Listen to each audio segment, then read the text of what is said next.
Welcome sa Dries TV. Kung interesado ka sa ganitong news, huwag kalimutang isubscribe ang ating YouTube channel. Maraming salamat! Welcome back again sa ating YouTube channel mga kakimpaw, and sa update natin ito ang pag-uusapan natin tungkol sa mga importanteng kaganapan kina Kim and syempre kay Paula Avellino. Pero bago po ang lahat, maraming salamat sa inyong patuloy na pag-support at pagsubaybay sa mga daily update natin. Kaya naman bilang pasasalamat, narito po ang ilang napili kong komento patungkol ito sa naging previous update. Unang komento mula po ito kay Ginang Tess Suilan. Sabi niya, kung sino man ang nakakita na may sinamang girl sa gym, si Paulo ilabas yung ebidensya para magkaalaman na. Hindi puro paninira lang ang gagawin. Mga bashers na inggit, pikit, kakarmahin din kayo sa mga pinagagagawa ninyo. Kimpaw lang sapat na magkasama kahit saan man, walang iwanan hanggang sa huli. Maraming salamat sa inyong komento, Ginang Tess Soylan. Yes, tama po kayo dyan. Nakuha pa nilang gawa ng paninira at fake news si Paula Avellino na hindi na nga po maganda o gaga kay Chinita Princess na lagi lang namang kasama ni Paulo every time na nag-gym si Paolo Avellino, di po ba? Tapos pinapalabas nila na meron daw ibang non-showbiz na sinama si Paulo sa gym. So yan naman yung bago nilang linyahan at paninira dito kay Paulo, kasi wala nga naman silang nakita po mga kakimpaw nung time na minamanmanan nila si Paulo sa tahanan ni Paulo. Wala silang nakita doon, kaya ginagawa na lang nila mga kakimpaw ng kwento na meron daw ibang non-showbiz na babae at kung ano-ano pa. Pero syempre, hindi po tayo maniniwala at nagpapatinag sa mga paninira na yan. Ang maniniwala lang dyan mga kakimpaw ay yung mga hindi po nakakakilala ng lubusan sa kimpaw. Yung medyo mababaw pa po ang pagkakakilala sa dalawa. Pero tayo kasi mga kakimpaw na since day one ay supporters na ni Kim and Paula Avellino, syempre tatawanan na lang po natin yan at dedepensa ng panig ni Paulo na hindi ganyang tao si Paulo mga kakimpaw. Hindi niya po sisirain ang tiwala ni Chinita Princess na ibinigay sa kanya. Yun yung katotohanan doon. Kaya sa mga bashers dyan na patuloy na naninira kay Kim and Paula Avellino, pakilabas nga ng picture ng masuri. Baka mamaya AI na naman yung ginawa ninyo. May pananakot pa kayong nalalaman dyan, i-prove ninyo na meron talaga kayong hawak na ebidensya. So maraming salamat po sa inyong komento. God bless po and mabuhay kayo. At ang next comment naman natin mula po kay Ginang Annalyn Hicap. Sabi niya dito mga kakimpaw, good evening Dries, sunod ako ng Showtime. Sabi ni Kim sa takdang panahon ganyan talaga yung mga yan.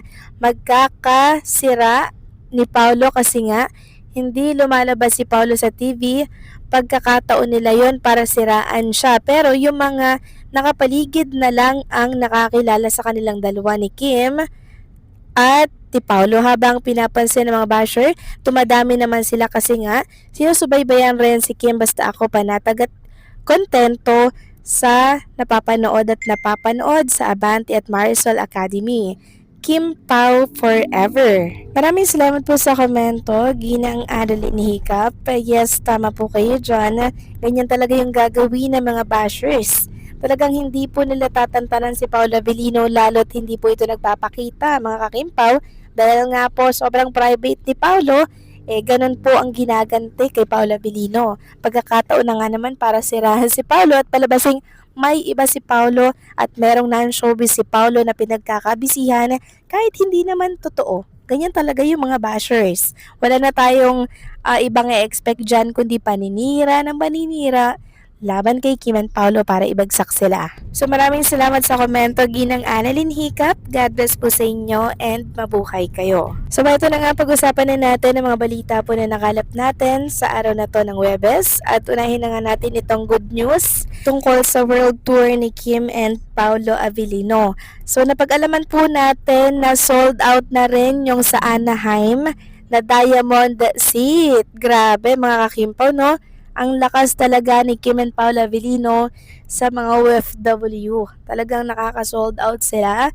And meron pa namang mga remaining. Kaya naman mga Kimpaw, kung isa po kayo sa mga nais at interesadong mapanood si Kim and Paolo dito sa kanilang world tour at malapit sa inyo, nako, i-grab nyo na to mga kakimpaw. Samantalang next topic naman tayo, pag-usapan natin ang tungkol naman dito sa pagtatanggol o pagsaklolo po ng mga Kimpaw fans para ipagtanggol si Paolo Avellino sa paninira po sa kanya. Sabi po ni Carlos Miguel, masyadong blessed kasi sina Pau at Kim para patulan pa natin ang maasim at dugyot na basher haters nila. Let's choose our battles, wag na nating patulan pag irrelevant naman. Sabi pa ng isa dito, imbento na naman ng kwento si V. May non-showbiz GF daw si P. Kami nga na nandito lang sa compound, di isang babae lang nakikita naming laging kasama araw-araw. Si Kay lang wala ng iba. Bash pa more and invento pa more. Di nyo matitinag yan. Lalo na ngayon, kasi nga, then may nag-reply po mga kakimpaw na palaging gumagawa ang basher ng peking salita. Nasanay na ako sa kanila kasi nung kasagsagan ng movie ng Kimpaw, kahit kaninong babae, iuugnay si Paulo at wala silang naipakitang pruweba, puro salita lang. So yes, tama po sila dyan mga kakimpaw sa mga sinabi po nila laban kay Paolo Avellino na talaga namang wala nang maisip na ibang salita ang mga bashers kundi siraan po ng siraan si Paolo Avellino. Kung kani-kanino na namang pong non-showbiz na girl dinidikit no, or inililink yung pangalan nitong si Paolo Avellino. Kasi nga po ang daming blessings na dumarating sa tambalan po na Kimpaw, lalo na kay Kim, ganon din kay Paolo. Kaya po para mapabagsak nila ang tambalang Kimpaw, ayan, sinisira nila at inuugnay si Paolo sa ibang babae. So alam na alam natin yung galawan nila mga kakimpaw. Kaya nako, kung maniniwala pa naman tayo dito mga kakimpaw, isa rin tayo sa mababaw po ang pagkakakilala sa Kimpaw. 'Di ba? Ang maniniwala lang dyan, sabi ko nga po kanina, yung mga mabababaw at hindi lubusang kilala si Kim and si Paolo or si Paolo Avellino mismo. Kasi si Paolo mga kakimpaw, tahimik lang kasi yan, hindi po yan mapagpatol sa mga bashers. Kaya naman sinasamantala po ng mga bashers, ginagawa ng kwento, pero pag pinatulan sila ni Paolo Avellino, ewan ko na lang kung saan sila pupulutin mga kakimpaw. Kaya kung meron dyang mga na high blood, nagagalit na inis, naku, tawanan nyo na lang yan mga kakimpaw. Kasi ang totoo, hindi naman tayo naapektuhan talaga. Kasi nga, nakikita natin sa action, sa salita ni Paolo Avellino ang totoong pagmamahal niya kay Chinita Princess. Seryoso po siya mga kakimpaw. Kaya kung magbabase lang kayo sa mga salitang ganyan, naku, isa rin po tayo sa mga hindi nakakilala kay Kim and Paolo Avellino yan.